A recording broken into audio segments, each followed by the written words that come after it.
네, 오래 기다리셨습니다. 올해 초 윤석열 대통령은 우리 증시 개장식에 참석해서 이 코리아 디스카운트 해소하겠다 이렇게 밝혔는데요. 이어서 정부가 이른바 밸류업 정책을 진행해 왔고요.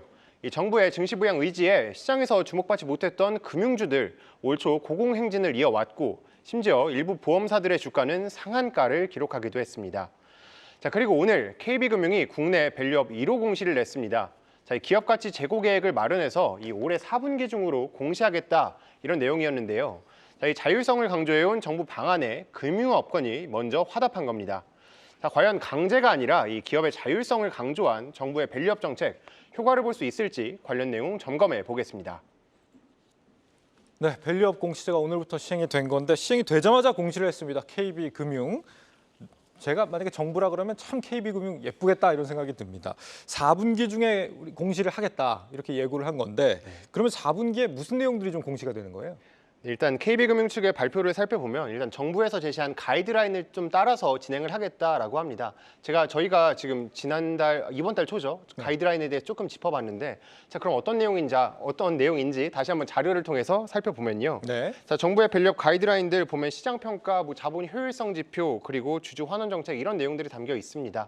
KB금융 입장에서는 우리가 어떤 사업 모델을 통해서 사업을 하고 있는지, 또 은행업권의 환경은 어떤지, 또 PBR이나 ROE, 주주 환원율 이런 지표들도 담기고요.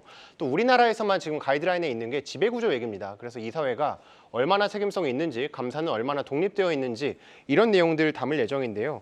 정부는 이런 식으로 이 밸류업 보고서 한 장이면 이 KB금융이 어떤 기업인지 이렇게 알 수 있는 형태로 완결성을 좀 추구하라고 권장만 하고 있습니다. 아무래도 정부의 기본 스탠스가 자율에 이렇게 기반하고 있기 때문일 텐데요. 자, 그럼 KB금융은 어떻겠느냐? 물론 밸류업 모범생이긴 합니다. 그래서 올해 실적 발표에서도요, 이 균등 배당 도입하겠다라고 했고요. 작년에도 사실 이 중장기 자본관리 계획 발표하기도 했습니다. 네. 내부적으로는 그러니까 어느 정도 내용적으로만 따지면은 갖춰져 있을 것이다라는 목소리들 많이 들리고 있고요. 실제로 얘기가 나온 게 지난주 금요일이죠. 이 KB금융이 앞서 이사회도 있고 지주 임원들도 있고 외부 전문가 이렇게 모여서 기업 가치 재고 방안을 논의했다고 합니다. 그러니까 이 자리에서 1호 공시를 하는 방안도 거의 재확인됐을 것이다. 이런 목소리도 나오고 있습니다. 다른 금융주들도 아마 줄줄이 따라올 가능성 굉장히 높다라고 생각이 되는데 주주 환원을 할 수 있는 실탄들을 지금 금융주들이 많이 쌓아놓고 있는 상태예요. 네, 맞습니다. 아무래도 인심은 곳간에서 난다라는 얘기가 있잖아요. 네. 그래서 우선 현재 증시에 상장되어 있는 4대 금융지주, 그러니까 KB, 신한, 하나, 우리, 그리고 기업은행도 상장이 되어 있거든요. 이렇게 5개만 놓고 보면은 이 지배순이익 같은 경우에는 이 합산으로 해서 올해 약 19조 원, 그러니까 전년 대비해서는 7% 가까이 늘어날 것으로 보입니다. 아무래도 1분기에 ELS 손실보상 문제가 있긴 했지만요. 이자익도 전년 대비 3조 원가량 늘고 또 이 충당금 부담도 어느 정도 줄어들 것으로 보이기 때문인데요. 그래서 업계에서는 올해 지금 이 4대 금융지주들의 이 총 주주 환원율이요. 지금 나오는 것처럼 우리금융지주 35%에서 많게는 KB금융 거의 40%까지 나올 것이다. 이런 목소리들도 나오고 있습니다. 그런데 물론 이 장밋빛 전망만 있는 건 아닌데요. 일단 첫 번째로 보시면은 이 하반기에 금리가 아무래도 꺾일 수 있다라는 전망 나오고 있잖아요. 네. 이게 실제로 지금 시장 금리로 나오고 있는 게 지금 신규 취급의 코픽스 금리라고 돼 있는데 저게 뭐냐면요. 최근 한 달 동안 예금, 적금 이런 상품들 있잖아요. 이거의 가중 평균 금리가 얼마나 되냐 이걸 나타낸 지표인데 네. 보시면 지금 23년 11월 4%에서 쭉 내려오고 있다. 그러니까 금리는 계속해서 내려가는 것으로 반영되고 있다라는 점 알 수 있고요. 또 한 가지가 대출이 1분기에 많이 올랐는데 이게 점점 꺾일 것이다. 왜냐하면 은행 입장에서 위험을 관리해야 되니까 이 부분들도 꼽히고 있고 또 한 가지가 또 PF 상업용 부동산 부실 이게 계속 나온 얘기긴 한데 아무래도 이것도 여전히 복병으로 자리하고 있다. 여기까지 짚어드리겠습니다. 아니 금리가 올라갈 때는 수익성이 올라가는 건 맞지만 금리 내려가면 또 대출이 많이 늘어나서 돈 많이 벌던데 어쨌거나 금융권이야 워낙 이제 당국의 입김이 센 곳이니까 이렇게 따라올 거라는 걸 우리 누구나 다 쉽게 짐작을 했습니다만 다른 업권도 따라올 것이냐 이게 관건 아니에요? 네, 맞습니다. 일단 한국거래소에서 제시한 게 일단 핵심 전략을 올해 발표했는데요. 밸류업 적극 지원이 첫 번째였습니다. 그래서 어떤 내용들이 있냐 좀 뜯어보면요. 일단 이 자발적인 노력을 지원하겠다. 그리고 또 원래 연말이었는데 9월 중에 밸류업 지수 출시하겠다. 이 정도가 전부였거든요. 그러니까 원래 기본적으로는 정부는 자율성을 강조한다. 이게 메인이긴 합니다. 자, 근데 그래서 처음에 우리가 좀 걱정을 하긴 했는데요. 오늘 KB금융이 공시를 하기도 했고 또 몇몇 시장에서 이미 나온 지표들이 있잖아요. 그리고 예를 들어서 메가스터디 교육도 있었고 W게임즈도 있고 중장기 계획을 발표하니까 주가가 많이 뛰더라, 한 두 자릿수 뛰더라라는 네. 거를 보면은 기업들이 어느 정도 참여할 수 있겠다 이런 희망 회로를 돌려볼 수도 있겠습니다. 또 한 가지가 최근에 모 자산운용사 대표와 자리를 했었는데 최근에 외국인들이 밸류업 정책에 지금까지도 계속 관심이 있다고 합니다. 그래서 직접 사무실도 찾아와서 정부 정책 어떻게 보고 있느냐, 기업들 얼마나 따라가고 있느냐 이런 내용들을 묻고 있다. 그러니까 분위기는 어느 정도 달아오르고 있다 정도로 볼 수 있겠고요. 또 한 가지가 헤드라인에서도 나왔는데 지금 이복현 원장이요 오늘 오전에 지금 얘기했던 게 공매도 재개는 시스템 갖춰진 다음에 진행하겠다 네. 이런 내용들이 나왔는데요. 사실 외국인 자본들이 어느 정도 들어올 수 있는 이런 유인책도 마련될 필요는 있어 보인다. 이 정도까지 정리해드리겠습니다.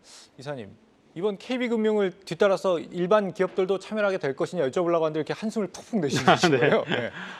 이와 관련된 이슈가 나올 때마다 제 주변에는 뭐 펀드 매니저분들 그리고 애널리스트 분들하고 종종 얘기를 이제 나누긴 합니다. 네. 어떻게 생각을 하시나요?라고 물어보게 되면은 반응들이 다 한결같습니다. 그렇게 큰 기대를 하지 않고 있는 상황이에요. 왜냐면요, 역시나 이제 강제성이 없다는 것이 가장 큰 문제인 것 같습니다. 이전까지 지금까지 이제 소위 말해서 대주주분들께서 우리 개인 투자자분들을 어떻게 대했는지는 아마 그동안 봐왔었던 어떤 행태를 보게 되면은 우리가 잘 알고 있지 않겠습니까? 그런데 자율성만 가지고서 그런 분들이 180도 바뀔 가능성은 상당히 낮다라고 좀 보고 있기 때문에 기대감 자체는 상당히 낮은 상황이고요. 그렇기 때문에 이제 은행주들 같은 경우는 정부가 어떻게 보면 이제 관치금융이 아직까지 우리나라는 진행이 되고 있다 보니까 따라갈 수밖에 없고요. 하다못해 이제 포스코 같은 경우도 어떻게 보면 포스코도 정부에서 이게 좀 안정도 이게 입김 있지 않겠습니까? 그렇죠. 그런 포스코 그룹주마저도 아직까지도 이에 관련된 정책을 내놓지 않고 있는 상황입니다. 자, 하물며 이런 상황에서 일반 중소기업들, 코스닥 상장 기업들이 저 BBR 기업들이 상당히 많은데요. 그럼에도 불구하고 이렇다 정책들에 대해서 전혀 기대하지 않고 있다는 것을 우리가 좀 생각해 볼 부분이지 않나 싶습니다. 오늘 금융주들 좀 빠지는 것과 무관치 않은 말씀이시지 않은가 싶은데 이렇게 공시에 참여하겠다라고 밝히고 나면은 어쨌거나 뭐 금융주들은 참여를 앞으로 할 가능성이 높지 않습니까? 이 주가 흐름이 이후에는 좀 어떻게 흘러갈 거라고 보세요? 네. 일단 뭐 금융주들 같은 경우에는 지금 주가를 올릴 수 있는 가장 중요한 요인이 수급인 것 같습니다. 네. 신한지주 같은 경우에는 1,500억을 매수를 한 이후에 소각을 결정했고 이제 5월 8일까지 지금 지났습니다. 이거는. 근데 남아 있는 것은 하나금융지주와 KB금융인데요. 둘 다 이제 8월 7일까지 자사주 매입이 진행이 될 예정이기 때문에 일단 뭐 수급적인 어떤 요인만 놓고 본다라면은 KB금융과 하나금융지주가 조금은 더 주가 측면에서 우호적인 흐름을 보일 가능성이 높을 것 같습니다. 네, 감사합니다. 오늘 첫 번째 주제 어떻게 정리해 볼까요? 네, 제가 밸류업 관련해서 희망편을 말했다면 이사님이 절망편을 말씀 주신 것 같은데 네. 그만큼 이게 밸류업이 애둘러 할 게 아니라 세부적으로 해야 됩니다. 그래서 이번도 라임을 맞춰서 밸류업, 애둘러 말고 세부적으로로 마무리하겠습니다. 네, 무조건 뭐 배당만 올려준다 이런 거 말고 좀 더 주주 환원이 정말 어떻게 이루어질지 좀 세부적으로 계획을 잘 설계하느냐 디테일이 좀 중요할 것 같다는 생각이 듭니다. 계속해서 다양한 경제 이슈를 알고 싶다면 구독과 좋아요, 알림 설정 부탁드립니다. AI 캐스터 권미정이었습니다.